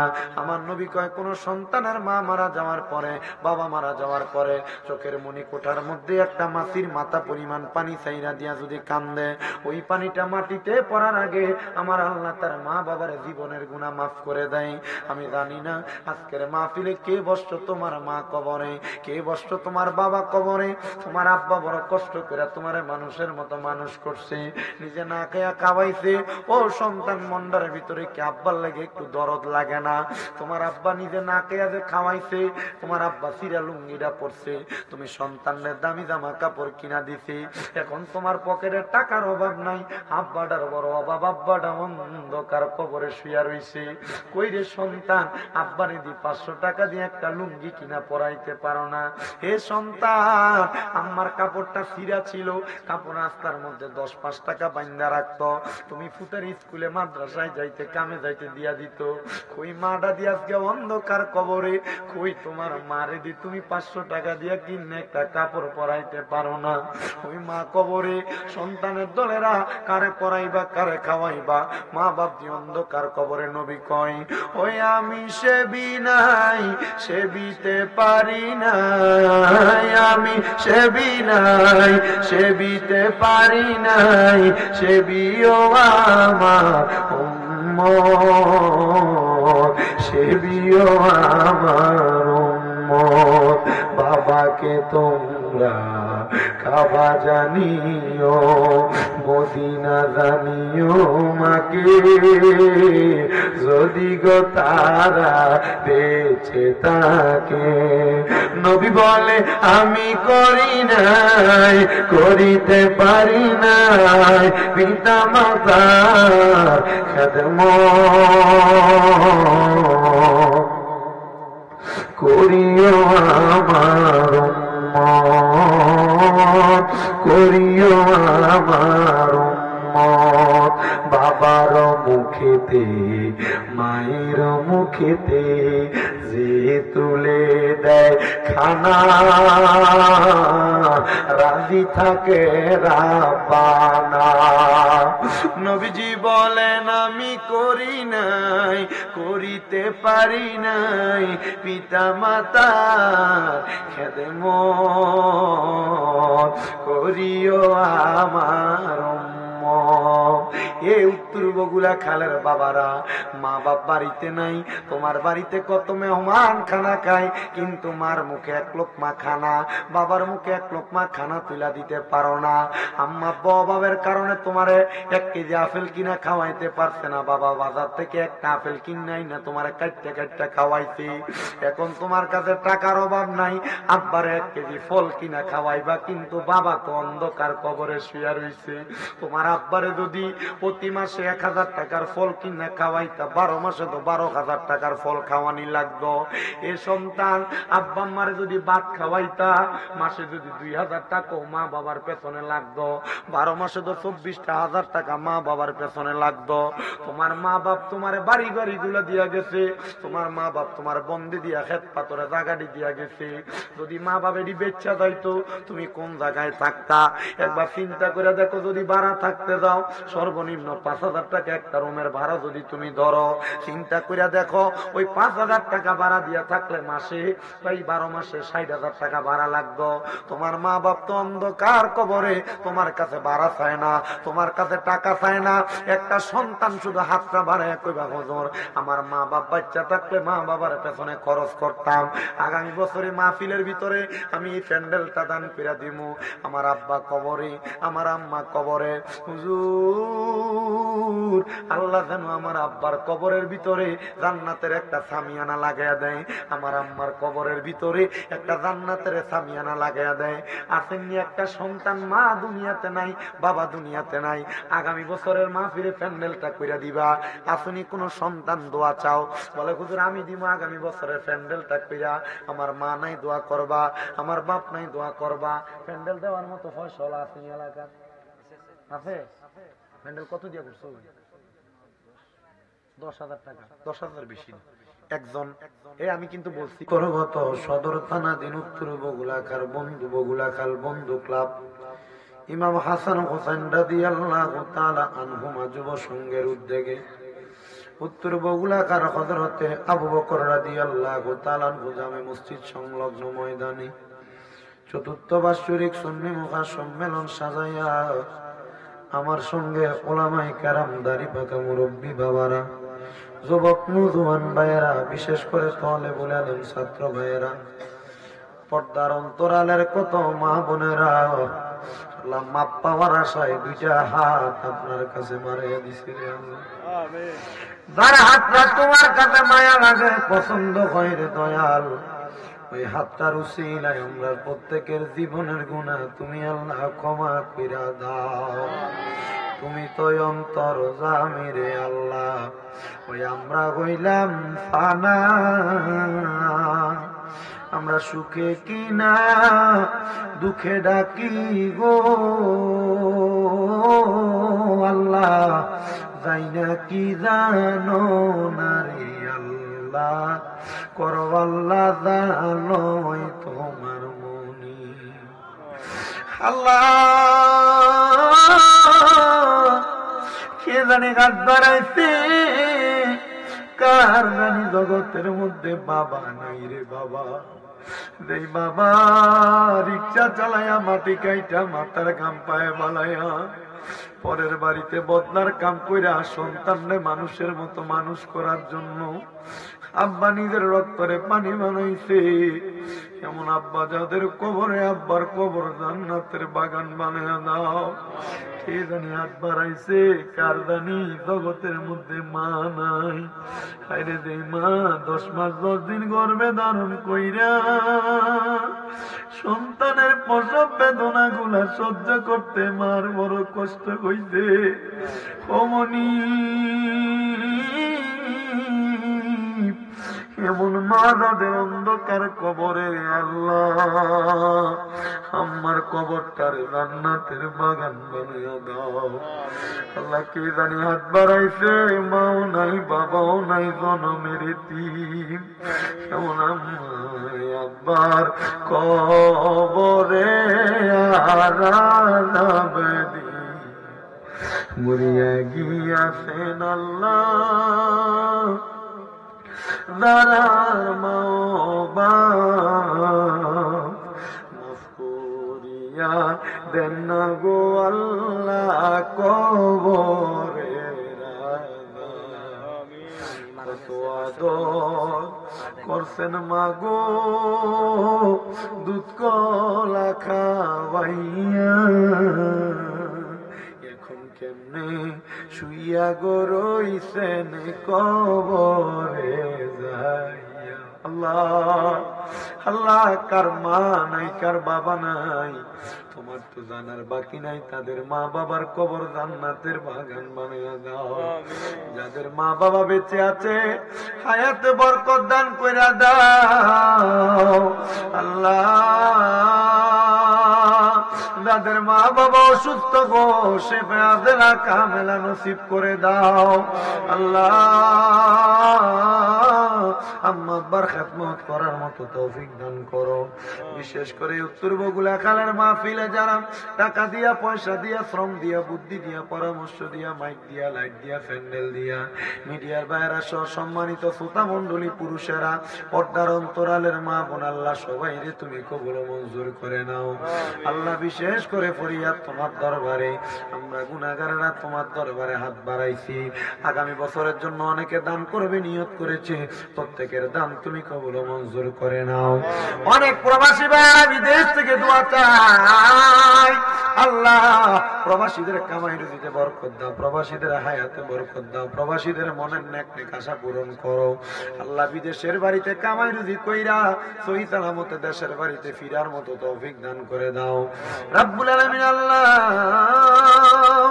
ও পরওয়ারদিগারে আলম পর্দার অন্তরালে অনেক মা বোনের অনেক আশা নিয়ে দোয়া চাই তাদের আশাগুলো পূরণ করো আল্লাহ বিশেষ করে করুণা বেগমের স্বামী ইন্তেকাল করেছেন অন্ধকার কবরে দোয়া চাই আল্লাহ তার স্বামীর কবরটারে না জাতের ফয়সালা করে দাও উনি গো